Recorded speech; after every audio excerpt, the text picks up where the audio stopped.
Hello viewers, and welcome back to a brand new update analysis video on the server SpawnPK. Now I know it's been a really long time since we've done one of these, but trust me, it was worth the wait. Boy, do we have a lot of content to discuss in this one, and we also have a lot of bug fixes and gameplay changes as well. Alright, so one of the biggest highlights is going to be the fact that raids were added to SpawnPK, and basically there's a whole bunch of different things that you can get here. We have the Relic of Zurich, which will give you a random pet from the Chambers of Zurich. You have the Vespula pet, which grants immunity to Venom, Poison, and Hydra Disease. The Vasa Nisturio pet, which basically boosts your magic damage by +10 and increases your magic spell max hits by +5. The Omelet pet will basically grant immunity to all Dragonfire damage, including Bolt. It's also going to increase the max hit of fire-based attacks by 5.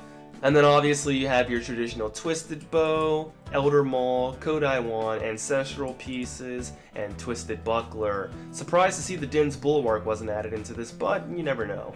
So there's also different types of game modes they added here, which basically give you more chances at getting the rare drops if you go to like Grandmaster. But basically there's requirements as well. So there's normal with no requirements, and there's the Adept, which requires 10 raids or more, the Expert, which requires 50 raids or more, Master, and basically so on all the way to Grandmaster. And you can see that they actually have additional HP in those, more defense, and they actually deal more damage while you deal less damage.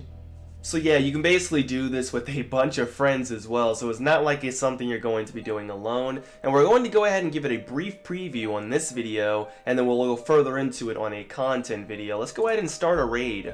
Well, this is a rather remote location. I'm digging it so far. You know, believe it or not, I've never done raids before, so when we actually get to the content factor of things, you guys are going to have a very fun time seeing me struggle with this. I'll definitely be doing a lot of solo raids, but also group raids as well. And there is the Vasa Nisturio. I'm just gonna call you the Dorito boss. Alright, so it looks like the Tecton situation has been addressed in some sort of fashion. It is now called the Blood Tecton, and if you actually take a look here at the monster drop tables and you actually search for the NPC Blood Tecton, you'll actually see that they removed a lot of the Blood Diamond items and replaced it with something even better. There's Tecton armor. It's actually the full helm, the plate body, and the plate legs, on top of obviously the epic mystery box and all the other cool stuff you can get from it. Basically, the full set's going to give you Venom and Poison immunity, and it also absorbs 2.5% damage per piece, meaning you can have a grand total of 7.5% damage soaking. So if you talk to the pet keeper here and you go to the newest pet fuser, by talking to him, you'll actually see that it costs 250 Blood Diamonds, 2 Mystic Dragon pets, and 2 Frost Jad pets. Basically, the Tusk Frost Jad pet is going to give you 5 extra seconds on freezing for a total of 25 seconds. The Mystic Dragon pet has a 25% chance to ignore enemy magic defenses and a 25% chance to ignore magic protection prayers. Both of these combined together and some Blood Diamonds will give you the Mystic Jad pet, and it actually looks like this. Take a look at tier 2 for the item enchantment chest. 2 new things got added. The Dragon Claws ornament, which was very needed, will give an increased special attack accuracy and max hit cap. It's basically very similar to the Armored of God Sword ornament, but this one was way more needed than the Armored of God Sword ornament, as Dragon Claw accuracies have been really bad for a long time. Now this plus the Dragon accuracy scroll has to be good, and you have a 5% success rate with a 25 Dragon Claw sacrifice. The Amulet of the Damned Trent will require an Amulet of the Damned, 10 Amulet of Fury ornaments, and 15 blood shards for a 5% success rate, and the Amulet of the Damned Trent will greatly strengthen your Barrow set effects. Now, the stats look pretty decent on it as well, and I really want to see just how good the Amulet of the Damned Trent really is.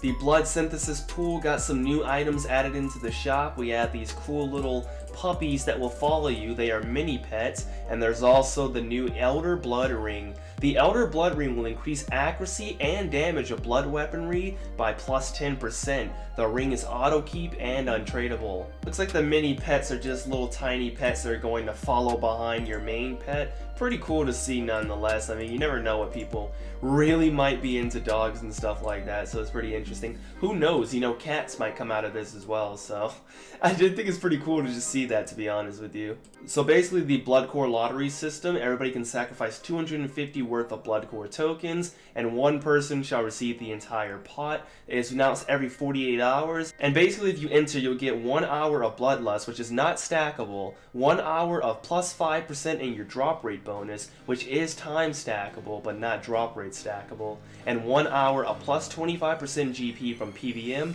which is time stackable, and it stacks with any other GP bonus perks. You can actually get more bank space now, up to 900 slots, so these bank boosts really come to use. Little honorable mention, Senfu serums act as both an anti-venom and a super restore. We've originally had the 4 variants of this, but now we have the flask, which will offer 6 doses. Alright, let's talk about the Pure Zone. So if you talk to PurePK or 895, you'll see that we did add some new items into here. I've been working very hard to get this fixed for you guys, and we are now offering PKing task bottles, PvP mystery boxes, $5 bond, and the Enchanted Pure Hood and the Enchanted Book. And we also have some new God books as well. So let's go ahead and talk about some of these real quick in depth.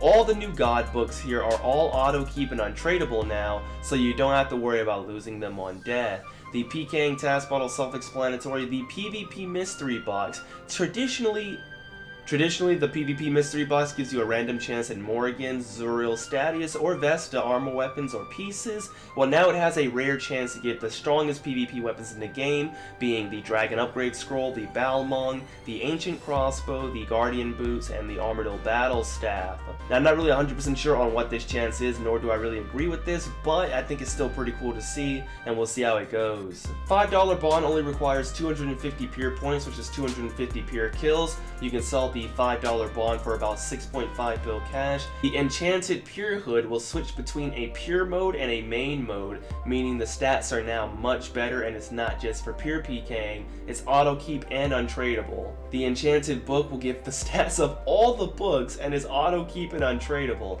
Now that's actually pretty darn fire. This is going to be the best in slot for pure PKing. So the one thing I don't like about the book and the hood, I don't believe that you should have to pay for all your hoods. Who knows, some of these guys might just want to use one of the books or one of the cosmetics. It should just allow you to purchase it without taking the books, and I will note to the owner that we need to fix this. If you activate the Enchanted Heart, you now get a 45-second cooldown rather than a 1-minute cooldown. It grants you 30 seconds of a stamina potion, and it will also restore your run energy. This is actually pretty cool because I did want to see a cooldown lessened on the Enchanted Heart. So now the Royal Seed Pod can be configured to set your location of teleporting to any location displayed on the options screen. You can either have it your standard Edgeville home, the Help Zone, Camelot, Dual Arena for instant special attack, or the Pure Zone, and basically now you can teleport away from your fights without fear of a PK timer. Alright guys, this update analysis is going to be cut a little bit short because I want to save a lot of this for actual content on videos, so we are going to stop it here. But I do want to go ahead and just show you guys on the screen real quick all of these bug fixes and gameplay changes that occurred on this update as well. I think the owner did a really good job on that, and I'm hoping that this can continue throughout the future. Overall, I would say it's a pretty decent update, but a few things were left out, and not only that, I feel like a lot of these things are going to be susceptible to bugs. So I overall give this update a 7 out of 10, but we'll see how things go. Hope you guys enjoyed this video, and I will see you guys in the next one. Peace!